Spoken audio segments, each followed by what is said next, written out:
ਤੁਸੀਂ 200-300 400-500 ਸਾਲ ਪਿੱਛੇ ਤੁਹਾਨੂੰ ਮੁਗਲਾਂ ਆ ਕੇ ਤੇ ਮੁਸਲਮਾਨ ਕੀਤਾ। ਜਨਮ ਤੋਂ ਹਿੰਦੂਆਂ ਦੇ ਪੁੱਤਰ ਹੋ ਤੁਸੀਂ। ਉਹ ਮਾਮਾ ਅਸੀਂ ਮੁਸਲਮਾਨਾਂ ਮੁਗਲਾਂ ਤੋਂ ਪਹਿਲਾਂ ਮੁਸਲਮਾਨ ਹਜ਼ਰਤ ਦਾਊਦ ਬੰਦਗੀ ਨੇ ਕੀਤਾ। ਸਾਡੇ ਪੀਰ ਹੁੰਦੇ ਨੇ। ਮੇਰੀ ਗੱਲ ਸੁਣ, ਅੱਬੂ ਹਰੀ ਦੱਸਦੇ ਨਹੀਂ ਹੁੰਦੇ ਨੇ ਨਾ ਪੀਰ। ਬਰੇ ਸਗੀਰ ਦੇ ਵਿੱਚ ਮੁਸਲਮਾਨ ਤੇ ਜਾਹਲ ਹਿੰਦੂ ਸਨ। ਪੈ ਵਡੇਰਿਆਂ ਦੇ ਜਾਹਲ ਹਿੰਦੂ ਹੈ ਸਨ। ਆਹੋ ਬਰੇ ਸਗੀਰ ਹਿੰਦੂਆਂ ਦਾ ਹੀ ਹਿੰਦੂਆਂ ਦਾ ਹੀ ਸੀ। ਆਹੋ ਇਹਦੇ ਨਾ ਹਿੰਦੇ ਸਿੰਧ ਅਸਲ ਤੇ ਜਨਮ ਹਿੰਦੂ ਸਨ ਨਾਲੇ। ਅਸੀਂ ਹਿੰਦੂ ਸਾਂ। ਗੀਤਾ ਸਾਡੇ ਵੱਡੇ ਵਡੇਰੇ ਵੀ ਆਂਦੇ ਹੋਣੇ ਹਨ ਕਿ ਜੋ ਗੀਤਾ में लिखा है वो तेरा है वो मेरा जो मेरा है वो तेरा नहीं। ਠੀਕ ਗੀਤਾ ਮੰਨਦੇ ਹਨ। ਆਹੋ ਸਾਡੇ ਚ ਨਬੀ ਜਾਂ ਸਾਡੇ ਚ ਕੌਣ? ਅਸੀਂ ਤਾਂ ਸੁਣਨ ਵਾਲੇ ਬੰਦੇ ਆ। ਮੁਗਲ ਆਏ ਮੁਸਲਮਾਨ ਕਿਸੇ ਨੂੰ ਕੀਤਾ ਜਾਂ ਉਸ ਤੋਂ ਪਹਿਲਾਂ ਕੋਈ ਆਇਆ ਮੁਸਲਮਾਨ ਕੀਤਾ ਬੰਦੇ ਆਏ।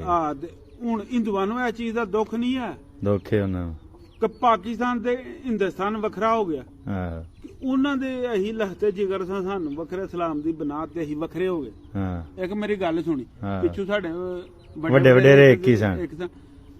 ਇਸ ਵਕਤ ਇੰਡੀਆ ਦੀ ਦੁਨੀਆ ਤੋਂ ਤਕਰੇ ਦੁਸ਼ਮਣੀ ਹੈ। ਇੰਡੀਆ ਦੀ ਹੈ ਵੇ ਕਿੱਥੇ? ਚੀਨ ਨਾਲ ਵੀ ਹੈ। ਉਹ ਉਹਨਾਂ ਦਾ ਮਸਾਇਆ ਮੁਲਕ, ਉਹਨਾਂ ਦੇ ਜਿਹਨੇ ਉਹ ਲਿਖਿਆ ਇਹਨਾਂ ਆਇਨ, ਉਹਨੇ ਕਿਹਾ ਸੀ ਕਿ ਮਸਾਇਆ ਹਮੇਸ਼ਾ ਦੁਸ਼ਮਣੀ ਹੁੰਦਾ। ਚਾਂਕੀ ਯਾਰ ਚਾਂਕੀ ਹੈ ਉਹਨਾਂ ਜੋ ਦਾ। ਗਰਮ ਪਾਣੀ ਦਰਖਤਾਂ ਦੇ ਮੁੰਡ ਵੀ ਪਾਉਂਦਾ ਸੀ ਸਾਲਾ। ਉਹਨੇ ਲਿਖਿਆ ਇਹਨੇ ਕਿ ਮਸਾਇਆ ਦੁਸ਼ਮਣ ਔਰ ਦੁਸ਼ਮਣ ਦੋਸਤ ਹੁੰਦਾ। ਉਹ ਸੈਨ ਤੇ ਚੱਲ ਰਹੇ ਨੇ, ਮੰਨ ਗਏ।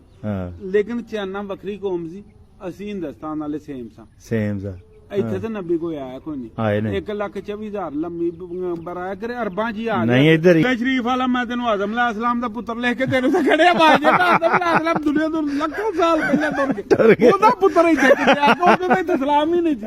ਉਹ ਜਾਹਲ ਹੋ ਤੁਸੀਂ ਲੋਕ ਕਿ ਕਬਰਾਂ ਨੂੰ ਭਾਂਦੇ।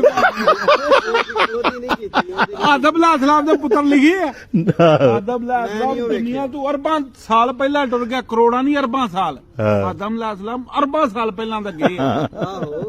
ਤੁਸੀਂ ਤਾਂ 200-400 ਸਾਲ ਪਿੱਛੇ ਮੁਸਲਮਾਨ ਕਬਰਾਂ ਤੇ ਤੁਸੀਂ ਬਣਾਉਂਦੇ ਨਹੀਂ ਹੋ।